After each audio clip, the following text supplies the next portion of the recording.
Hello guys, welcome to our channel DK pharma tutorial. Guys, तो आज के इस वीडियो में हम डिस्कस करने वाले हैं फार्मेसी प्रैक्टिस का यूनिट 4, जिसमें हम देखेंगे ओवर द काउंटर सेल के बारे में। तो गाइस, वीडियो को स्टार्ट करने से पहले अगर आपने हमारे वीडियो को चैनल को सब्सक्राइब नहीं किया है तो प्लीज़ हमारे चैनल को सब्सक्राइब कर लीजिए एंड बेल आइकन को प्रेस कीजिए ताकि हमारी आने वाली वीडियो की नोटिफिकेशन आप तक पहुँच सके। तो गाइस, आइए स्टार्ट करते हैं अपने टॉपिक को। तो गाइस, टॉपिक को स्टार्ट करने से पहले हम आपको एक जनरल से एग्जांपल से समझाएंगे कि ओटीसी ड्रग क्या होते हैं।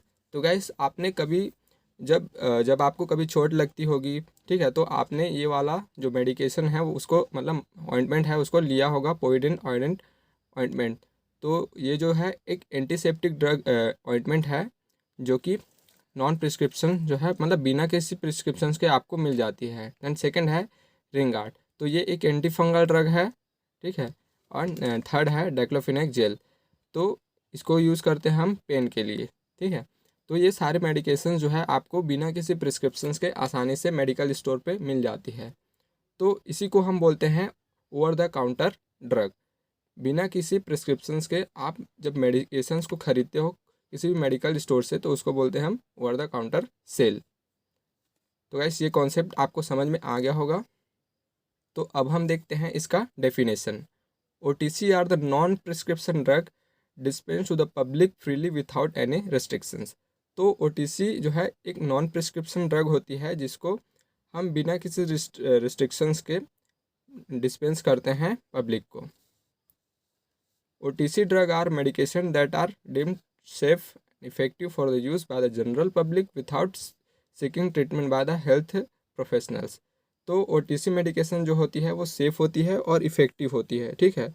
और इसके लिए हमको किसी भी फिजिशियन से कोई भी राय लेने की ज़रूरत नहीं होती है। आप इसको डायरेक्टली मेडिकल शॉप में जाके ख़रीद सकते हो कि हमको ये प्रॉब्लम है, तो हमको जैसे कि आपको फीवर है तो हमको पैरासीटामोल चाहिए, या कोई भी अगर आपको कोई फंगल इन्फेक्शन है तो आप आसानी से उसको परचेज़ करा सकते हो।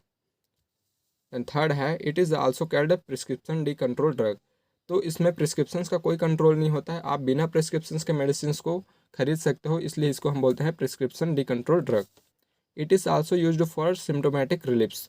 तो जैसे कि आपको कभी पेन होता होगा या आपको फीवर होता है, ठीक है, तो इसको हम बोलते हैं मतलब सिम्टोमेटिक, ठीक है। तो इनसे ही रिलीव लेने के लिए आप क्या करते हो, OTC मेडिकेशंस को यूज़ करते हो।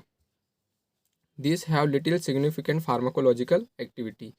तो इनमें लिटिल फार्माकोलॉजिकल एक्टिविटी होती है, ये उतने इफेक्टिव नहीं होते हैं, बट इसमें कुछ ना कुछ फार्माकोलॉजिकल एक्टिविटी जो है वो होती है, तभी आप इसका यूज़ कर रहे हो। देन अगला है सिग्निफिकेंस ऑफ OTC मेडिकेशन। तो इसके क्या सिग्निफिकेंस है उसको हम देखेंगे। तो OTC मेडिकेशन जो होती हैं वो बहुत ही चीप होती है, ठीक है, तो बहुत सस्ती होती है ये। सेकेंड, केमिस्ट हिमसेल्फ में प्रिस्क्राइब OTC। तो जो केमिस्ट होते हैं, ठीक है, वो खुद से ही OTC मेडिकेशंस को आपको प्रिस्क्राइब कर सकते हैं। इसके लिए आपको फिजिशियन या हेल्थ केयर प्रोफेशनल की प्रिस्क्रिप्शंस की आवश्यकता नहीं होती है।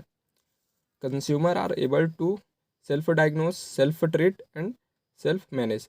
तो जो कंज्यूमर है वो खुद ही अपने जो भी प्रॉब्लम है उसको पता लगा के, ठीक है, खुद से ही उसको ट्रीटमेंट कर सकता है और मैनेज कर सकता है। जैसे कि आपको फीवर है तो आप इजी पता लगा लेते हो अपने जो है मस्तक को छू के कि हाँ हम हमारा जो है टेम्परेचर बढ़ा हुआ है तो हमको पैरासीटामोल लेनी चाहिए। तो आप उसको लेते हो फिर मेडिकल से, तो आप अपना खुद से ही ट्रीटमेंट कर सकते हो और मैनेज कर सकते हो कि आपको कितने टाइम तक उसको लेना चाहिए, ठीक है। OTC considered as time saving medication. Some patients do not want to spend much time at physician clinic। तो OTC मेडिकेशंस को हम टाइम सेविंग मेडिकेशंस भी बोलते हैं, क्योंकि ऐसे बहुत सारे पेशेंट्स होते हैं जिनके जो ये चाहते हैं कि हम फिजिशियंस पे जाके मतलब उनके पास टाइम वेस्ट नहीं करना चाहते अपना, ठीक है। तो उनके पास उतना टाइम नहीं होता है कि वो फिजिशियंस के पास जाके टाइम स्पेंड कर सके, तो उसके लिए यह as a time saving medication के जैसे वर्क करती है। Lesser number of side effect compare to the prescription medication. तो इनमें साइड इफ़ेक्ट भी बहुत कम होते हैं क्योंकि इनकी जो फार्माकोलॉजिकल एक्टिविटी भी काफ़ी कम होती है, तो इनके साइड इफ़ेक्ट भी कम ही होंगे। तो गाइस, ये थे इसके सिग्निफिकेंस। देन अब हम देखेंगे टाइप्स ऑफ OTC मेडिकेशंस। तो OTC मेडिकेशन जो है वो बहुत सारे टाइप्स के होते हैं, तो इसको हम वन बाय वन देखते हैं। तो सबसे फर्स्ट आता है एनाल्जेसिक। जैसे कि हमने यहाँ पे आपको दिखाया था डाइक्लोफिनेक का जेल। सेकंड है antibiotic, cough suppressant, anti acne drug, नेसेट्स हो गया जैसे पैरासीटामोल हो गया, एस्पिरिन हो गया, ठीक है, डाइक्लोफिनेक। एंटीसेप्टिक तो हमने आपको दिखाया था यहाँ पे povidone iodine ointment, decongestant, antacids, antifungal drug जैसे कि हमने आपको यहाँ पे रिंगार्ड जो है उसको दिखाया था, तो उसमें माइकोनाजोल था। Antihistaminic drug, smoking cessation drugs. तो ये हैं ओटीसी मेडिकेशंस के टाइप। तो आप इसको अच्छे से एक बार देख लीजिए। तो ये हैं ओटीसी मेडिकेशंस। देन अब हम देखेंगे rules for proper use of OTC drug. तो ओटीसी ड्रग को यूज़ करने के क्या रूल्स हैं उसको हम देखेंगे।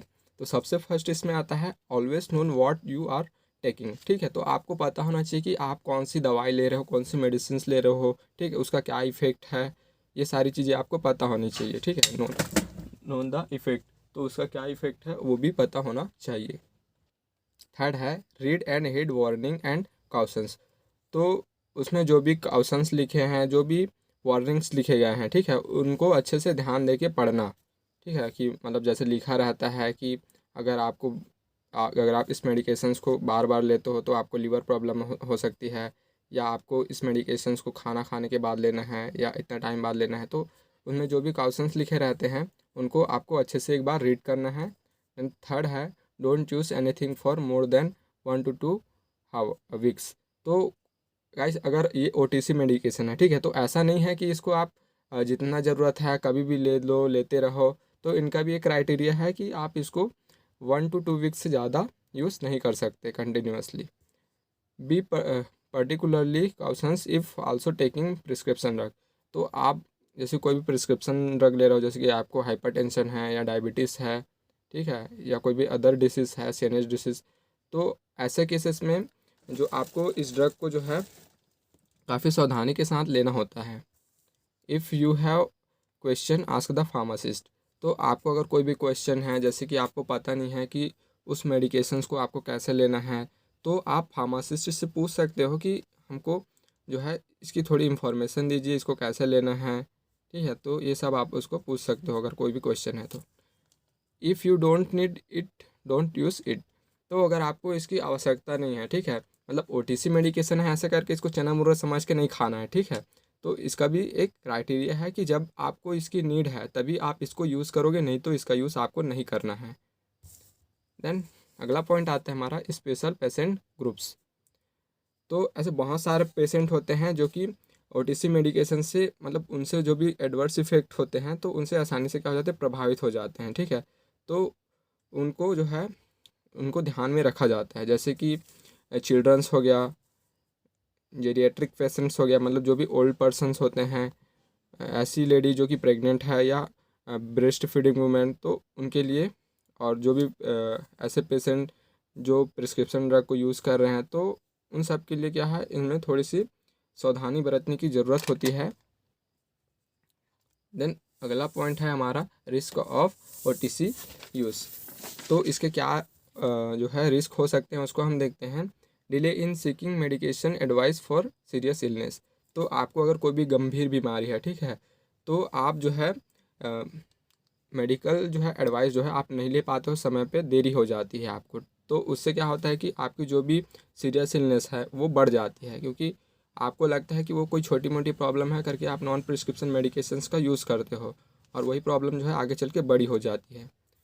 Risk of drug herbal dietary supplement interaction. तो इसमें ये भी चांसेस रहते हैं कि ड्रग का इंट्रैक्शन हो सकता है, हर्बल इंट्रैक्शन, तो ये सब चीज़।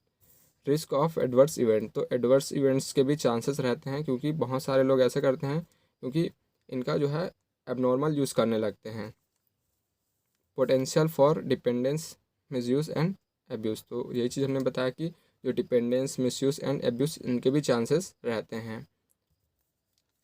देन कॉमनली सिन ओटीसी ड्रग्स। तो ये कुछ ड्रग्स हैं, तो इनका जो है लिस्ट हमने बनाया यहाँ पे। तो सबसे फर्स्ट आता है कफ, कोल्ड एंड फीवर।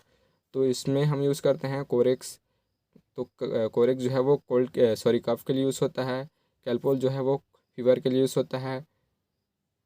एंड लिमोलेट जो है वो कोल्ड के लिए यूज़ होता है। एविल भी कोल्ड के लिए यूज़ होता है। देन सेकेंड है हेडेक एंड बॉडी एक, तो ब्रूफेन हो गया, कॉम्बीफ्लाम हो गया एंड वोलिनी, तो ये है बॉडी एक के लिए या हेडेक के लिए। जीआई ऑइंटमेंट लाइक जैसे कि हाइपर एसिडिटी हो जाती है आपको, या कॉन्स्टिपेशन है, या डायरिया या नोसिया है, तो उसमें हम डाइजिन हो गया, जिनटेक हो गया, यूनि एंजाइम्स हो गया एंड डल्कोलेक्स हो गया, तो इनका यूज़ करते हैं। न्यूट्रिशनल सप्लीमेंट जैसे कि बी कैप्सूल्स हो गया, कैबोडेक्स हो गया, सिल्कैल हो गया, प्रोटीन एक्स हो गया, तो इनका यूज़ हम करते हैं। स्किन ऑइंटमेंट लाइक जैसे कि आपको कोई भी एक्ने है, रेसेस वगैरह हो गया है, या वहाँ पे कोई भी कट वट गया है या जल गया है, तो उसके लिए हम यूज़ करते हैं कैलोड्राइल्स हो गया, बेटाडिन्स हो गया, कैंडिड्स हो गया, फ्लूडिवेट हो गया एंड सेफ्रॉम, तो इनका हम यूज़ करते हैं। तो गाइस ये था ओटीसी मेडिकेशन में कंप्लीट वीडियो। तो गाइस अगर आपको ये वीडियो अच्छे से समझ में आया होगा तो प्लीज़ इस वीडियो को लाइक कीजिए, शेयर कीजिए अपने फ्रेंड्स के साथ, एंड इसी तरह की वीडियोस को देखने के लिए बने रहिए हमारे साथ गाइस। और एक आपके लिए एक इम्पॉर्टेंट इन्फॉर्मेशन है, तो गाइस अगर आपको हमारी नोट्स अच्छी लगती हो तो आप इसको हमारे टेलीग्राम वेबसाइट से डाउनलोड कर सकते हैं, DK Pharma ट्यूटोरियल सर्च करके। Thank you.